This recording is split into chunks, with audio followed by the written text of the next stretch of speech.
Yang kedua sekarang, soal tadi itu ya, soal ruangan yang sudah lama nggak dipakai. Memang yang namanya makhluk, halus, jin, ya, itu selalu membutuhkan tempat. Karena jin itu seperti manusia, membutuhkan tempat. Jadi tempat-tempat yang kadang-kadang nggak dihuni oleh manusia itu. Makanya kan di dalam hadis ya, Rasulullah itu kan perintahkan nawiru buyutakum biqiraatil Quran. Terangi rumahmu itu dengan membaca Al-Quran. Karena kalau rumah itu kita pakai untuk membaca Al-Quran, itu setan itu panas, otomatis. Yang ada itu adalah malaikat yang selalu membersamai kita. Nah, rumah itu kalau nggak ditempati, rumah itu biasanya ditempati oleh jin. Nah, itu sudah begitu tuh kebiasaannya. Nah, terus bagaimana caranya supaya kemudian rumah tadi itu atau ruangan atau tempat tadi itu bersih dari pengaruh seperti itu ya. Makanya biasanya kemudian kita bersihkan dengan apa? Diruqyah. Ya kan, diruqyah, bacakan Quran, dipakai sholat, ya kan? Macam-macam. Ya mungkin kalau pas sholat di situ bulu kuduknya berdiri. Ya.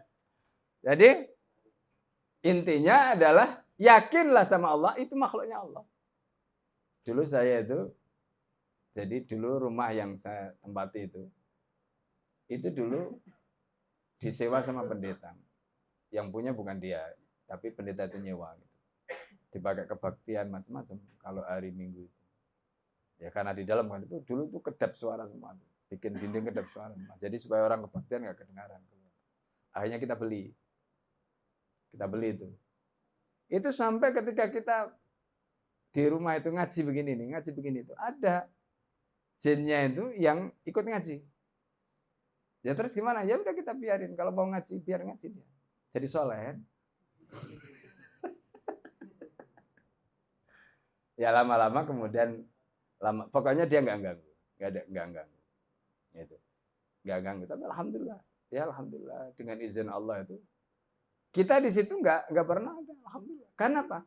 Begitu kita masuk rumah tadi kita pakai ngaji, ya sholat di rumah, sholat sunnah, semua kita lakukan dan alhamdulillah nggak ada yang namanya ketempelan kerasukan, kesurupan nggak ada, alhamdulillah. Kita juga sekarang pakai TK, pakai penitipan anak di rumah itu. Jadi kalau pagi itu, anak-anak itu ada circle morning itu sholat duha. Nanti mereka baca Asmaul Husna. Ya lama-lama kan bersih. Ya kan? Lama-lama bersih. Ya begitu caranya. Itu dengan sendirinya. Nggak perlu kita ruqyah, ya, khusus gitu, tapi kita pakai, terus nanti lama-lama hawanya itu berubah. Dari hawa yang nggak enak tadi itu menjadi hawa yang positif, hawa yang nyaman. Itu dengan sendirinya. Nah, jelas ya. Nah, jadi kalau misalnya ini ya datangkan yang bisa meruqyah ya untuk membersihkan itu secara syar'i boleh. Ya itu caranya. Jelas? Ya.